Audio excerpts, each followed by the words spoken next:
देखिए, इस देश के करोड़ों युवाओं की ये बहुत बड़ी जीत है और एक लाइन है, हम लोग अपने आंदोलन के दिनों में कहते रहे हैं कि जिस ओर जवानी चलती है उस ओर जमाना चलता है। तो आज इस देश के करोड़ों युवाओं ने मजबूर किया कि जो सरकार कुंभकर्ण की नींद सो रही थी वो जागी और शिक्षा मंत्री का इस्तीफा हुआ। युवाओं की मांग उनको माननी पड़ी। अभी उनकी कुछ और डिमांड है जिसको लेके उनकी बातचीत चल रही है। तो मुझे लगता है कि ये एक बहुत बड़ी विजय है। 12 साल में पहली बार सरकार के किसी मंत्री को इस्तीफा देना पड़ा है और इससे जवाबदेही की परंपरा शुरू होगी। जो भी गलती करेगा उसकी जवाबदेही तय होगी। 21 बच्चों की मौत हो गई पेपर लीक के कारण, ये बहुत बड़ी घटना है और इस पर कोई जवाबदेही तय ना हो ये बिल्कुल गलत होता। तो इसलिए ये एक बड़ी जीत है इस देश के नौजवानों की। दूसरी बात ये कि जिस तरह से आंदोलन को कुचलने का प्रयास मोदी जी ने किया तो उसमें वो सफल नहीं हुए। वो जितना नौजवानों से लड़ रहे थे, नौजवान उनसे कई गुना ज्यादा तेजी से लड़ रहा था। पूरे देश में इसका विस्तार हो रहा था आंदोलन का। तो उन्होंने समझ लिया कि अब शायद इसके अलावा कोई दूसरा रास्ता नहीं है। मैं फिर से एक बार इस देश के करोड़ों युवाओं को नमन करता हूँ। सोनम वांगचुक जी जिन्होंने अनशन रखा इतने दिनों तक, अभिजीत दीपके और उनके सभी साथी और इस देश के करोड़ों युवा बधाई के पात्र हैं जिन्होंने इस सरकार को युवा शक्ति के आगे झुकने के लिए मजबूर किया। पेपर लीक से शुरू हुई लड़ाई अब रोजगार तक आगे बढ़ेगी, ऐसा मेरा मानना है और ऐसी मेरी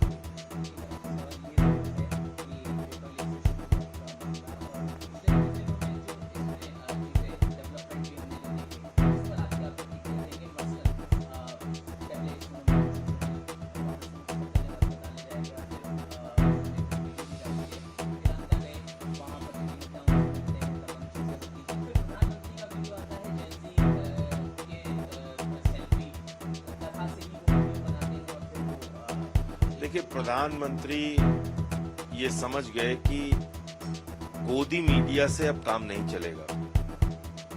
और आपने देखा होगा कि पहले 8 बजे शाम को वो प्रकट होते थे तो सारे टीवी चैनल लाइव करते थे। इस बार वो इस चक्कर में नहीं पड़े क्योंकि उन्होंने पता कर लिया कि अब तो कोई टीवी चैनल देख ही नहीं रहा है। इस आंदोलन की एक बड़ी विजय ये है कि अब लोगों ने टीवी चैनल देखना छोड़ दिया। इंस्टा देख रहे हैं, एक्स देख रहे हैं, फेसबुक देख रहे हैं, व्हाट्सएप देख रहे हैं। तो ये अब क्राउड जो है वो शिफ्ट कर गया है। तो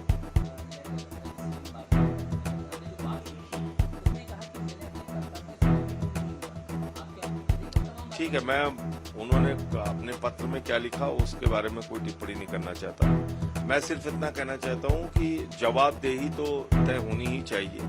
और अगर 21 बच्चों ने अपनी जान दी है पेपर लीक के कारण, तो इस देश का युवा जो मांग कर रहा था उसको सरकार ने मजबूरी में सही माना। तो अभी एक बात ये तय हो गई कि आप लाठी से इन नौजवानों से नहीं निकल सकते।